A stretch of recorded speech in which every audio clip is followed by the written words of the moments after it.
Welcome to Storytime Sunday. I'm Miss Brower. I'm going to read How I Became a Pirate. How I Became a Pirate by Melinda Long. Illustrated by Shannon.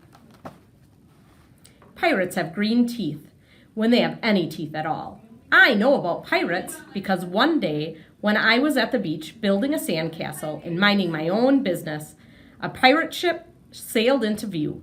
I knew what it was because its flag had a skull and crossbones on it, and because I could hear the pirates singing, "Hey ho, blow the man down." They were a little off key. I tried to tell Dad, but he was busy setting up the beach umbrella. I tried to tell Mom, but she was busy slathering my baby sister with sunblock. So I went back to my sandcastle, but I kept an eye on the pirates. By then, they were rowing to shore.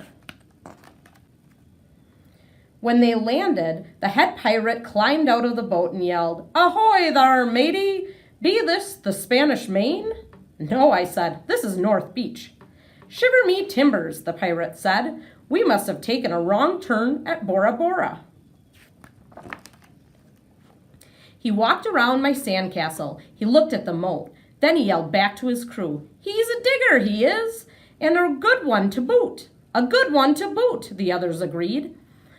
"What be your name, matey?" said the head pirate. "Jeremy Jacob, sir," I told him. "Well, Jeremy Jacob," he said, "you're looking at Braidbeard and his crew. We're be needin' a digger like yourself. We've a chest of treasure to bury." "Aye, treasure," the others shouted. "You're coming with us," Braidbeard told me. I didn't think Mom or Dad would mind, as long as I got back in time for soccer practice the next day. And that's how I became a pirate. As soon as we were on board, Braidbeard showed me the chest of gold and jewels. "Got to find the same place for this here treasure. It's high time we're off," he announced. "We're off," we all shouted, and then we set sail. There was plenty to do on board. The pirates taught me to sing sea chantneys. The louder, the better, and they say real pirate stuff like landlubber and scurvy dog. By dinner time, I could speak pirate perfectly. I also learned pirate manners. Braidbeard pounded his fist on the table and yelled, "Down the hatch, me laddies!" "Down the hatch," we all shouted. Braidbeard gulped his food and said, "Hand over the meat!" "The meat," we all shouted. Nobody told us to finish our spinach. There wasn't any. Or to chew up our carrots. They weren't allowed on board. We talked with our mouths full, and no one said please or thank you. After dinner, I tried to teach the pirates to play soccer. Braidbeard kicked the ball and yelled, "Arg, soccer!" "Arg, soccer!" the crew yelled. Then everybody dove for the ball at once, and it rolled right off the deck. "After it, me hearties!" Braidbeard commanded. "After it?" we all whispered. We fought over who would go get the ball, but it didn't matter anyway, because a shark came along and swallowed it in one gulp. So much for soccer. By now, it was past my bedtime, but nobody tells pirates to go to bed, to take a bath, or to brush their teeth. Maybe that's why their teeth are green.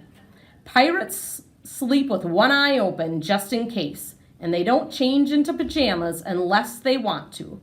Pirates don't do anything they don't want to, except maybe for swabbing the decks.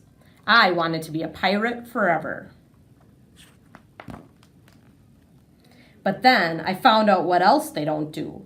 When I couldn't stay awake any longer, I asked Braidbeard to tuck me in and read me a story. "Tuck you in?" he bellowed. "Pirates don't tuck." "No tucking," the crew cried.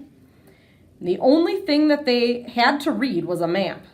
"Don't you have any books?" I asked. Braidbeard looked confused. "Books?"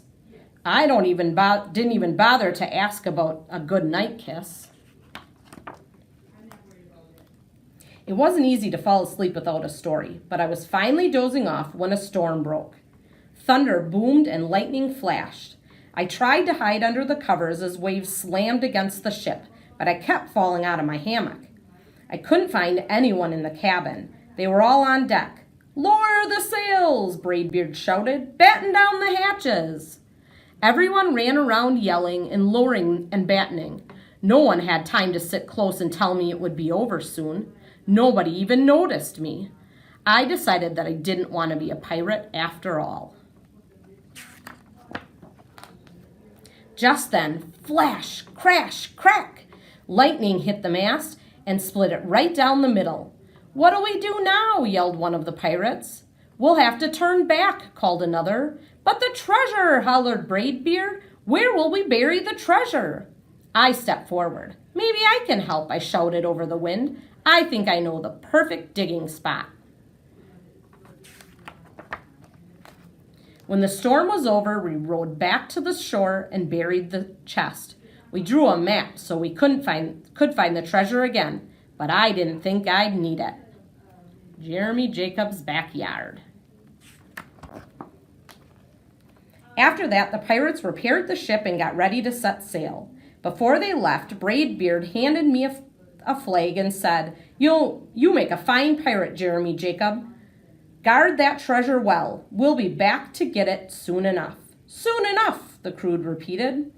"And if you ever need us," Braidbeard added, "just run the Jolly Roger up yonder pole." "Up yonder pole," the others shouted. "And maybe I will, but not today. I have soccer practice." The end. See you next week at Storytime Sunday. Bye.